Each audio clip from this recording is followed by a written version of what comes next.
we moved from Regina to Winnipeg, and Dad was always thrilled with Canada. He was always like a kid, you know, he was always like, wow. And he spent every spare hour he could in the wilderness. And he decided that one of his hobbies was geology. He thought that was pretty cool. He said, you know, this is amazing. This country is literally loaded with natural resources. There is nickel and silver and gold and all that kind of stuff right there. Like, it's right there. You just got to dig it up. So I'm going to go and I'm going to go find some. So he made a couple of trips out to Falcon Lake, which is a resort town about an hour and a half east of Winnipeg. And he started literally taking walks in the woods. So he got to an area which looked more promising for him. So he said, yep, this place looks like I could stop here. From the pond, there is this horrible noise. These geese are now putting up a fuss and they're making a lot of noise. So he immediately looks over thinking, well, there must be a coyote or a fox or something has gotten close and spooked them. And that's when he sees two objects in the sky. And they have a sort of an elongated shape to them and they're glowing. And he stops and sees them and recognizes that they're objects. And this craft sets down on this. The other one is gone. So he recognizes that this thing moves pretty incredibly quick and no sound. The second one, the one that landed, is sitting there on this rocky outcrop and it is still glowing, but the colors are starting to change. And now he can see the shape of the craft. It's not a cigar, it's actually a saucer. It's like two cereal bowls, one on top of the other, but there are slits in the top and they're just emanating this bright magenta purple light. He gets his pack, he pulls out his notepad, and he sketches it. And that sketch is the very first thing we see of what he saw.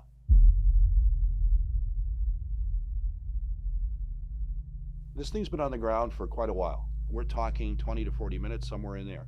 And a portal on the craft opens. And from inside is that same purple light, that violet light, and it's just glaring out the side of the craft.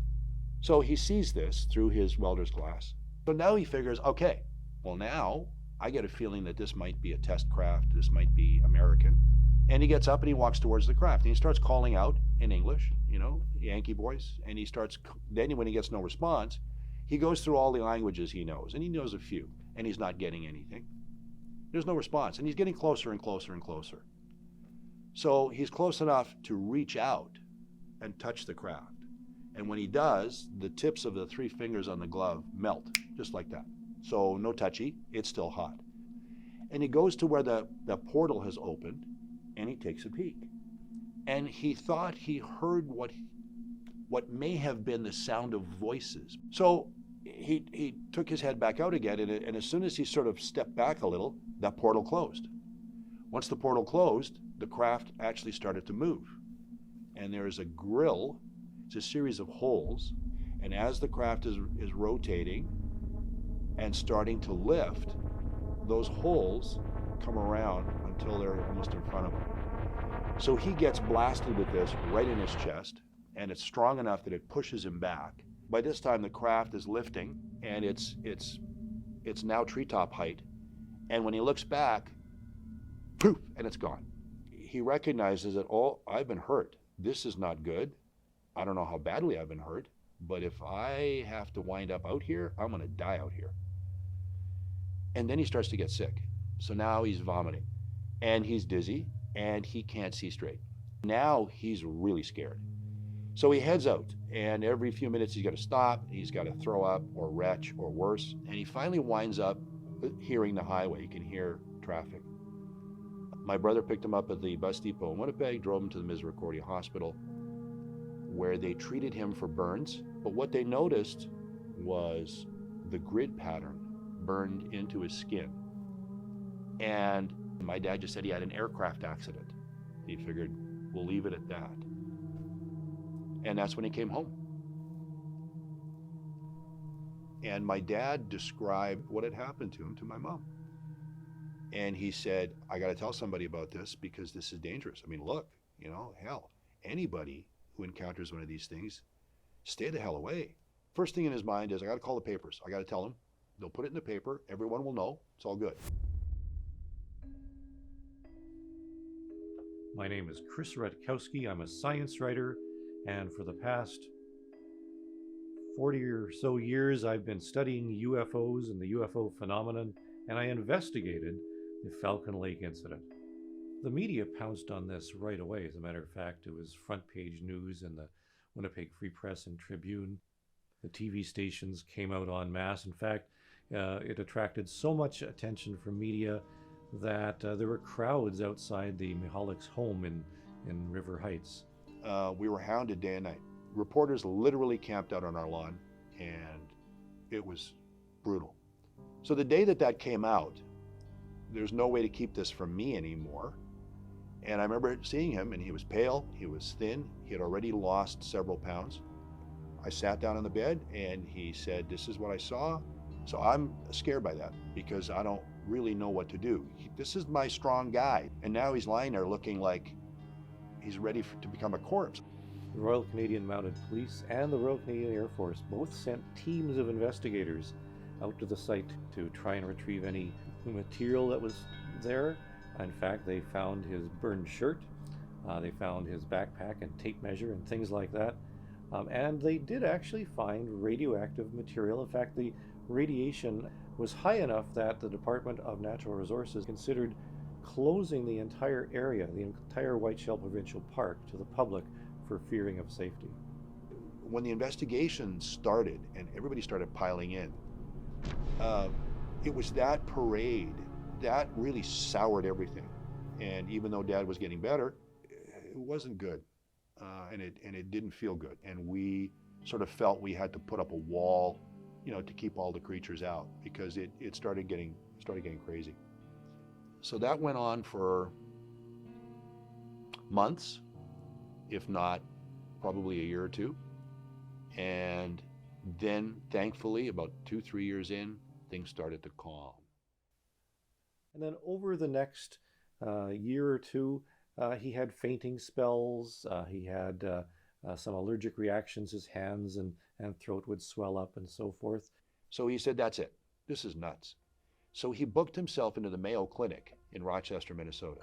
They ran every test available. They said whatever that material was that shot out of those jets was a hyperheated steam. So what was the stuff in that steam? We have no idea, but obviously, they said, you were allergic. So whenever you come into contact, even in a tiny amount, triggers an allergic reaction. And sure enough, the spots would reappear. And they said, over the years, another 2, 3, 4 years, you're going to notice that every time you experience these symptoms, they're going to be less and less and less and less and less. Sure enough, they were right. Within about 3 years, 4 years, nothing. But if you pushed your finger into his lower abdomen, you could feel the scar tissue underneath where the marks were. So he had that scar tissue with him forever, but he got better. So that was good. And it really kind of petered out. I don't know what happened to Stefan Michalak back in 1967. He was a very pragmatic man, very much down to earth. He was not prone to making up stories. In fact, the family suffered more than anything because they were subjected to ridicule, and it affected their status in the community. They didn't make any money on the issue. They didn't sell their story for vast amounts. In fact, it really was very disruptive to them. And this is a fellow who really wanted to just state the facts. He didn't care what people believed themselves. This is what happened to him, and if you didn't believe him, that was your business. We had a conversation when he was in the hospital, and he knew he was there for good. He wasn't coming out. And I said, Dad, UFO, yes or no? And he said, I don't know. And I said, come on. Did you do any of this? Do what? I said, what was that? He says, you tell me. I don't know. He said that at the beginning. He said that 50 years later, or 40 years later when he died. He actually didn't know what it was. We can look at this now and say, okay, here are the facts. Then this story becomes an eyewitness encounter of something that happened that injured a man in a remote location by craft unknown. I know that all this happened. My father doesn't lie. And trying to recreate this incident, to try and do it in the time frame that he did it in, is impossible. So if you can't recreate it and you can't explain it, then you can't refute it. You can speculate all you want, but there isn't an answer. I've been out to Falcon Lake, to the site many times. In fact, anyone can go out to the site now. It's actually a bit of a tourist attraction. It is not a kind of a fearful experience in any way.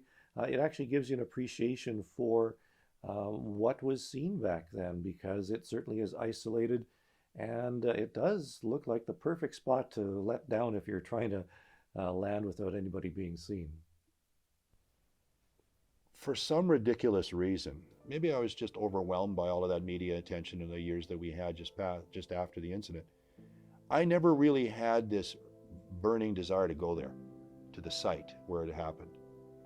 So Chris approached me to write the book for the 50th anniversary that happened in 2017. He said, we're going to go out to the site. And I said, okay.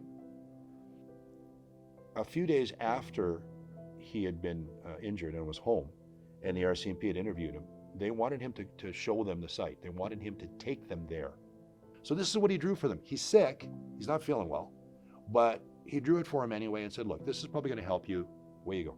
So I'm standing on the site 50 years later, holding the original site sketch that he made.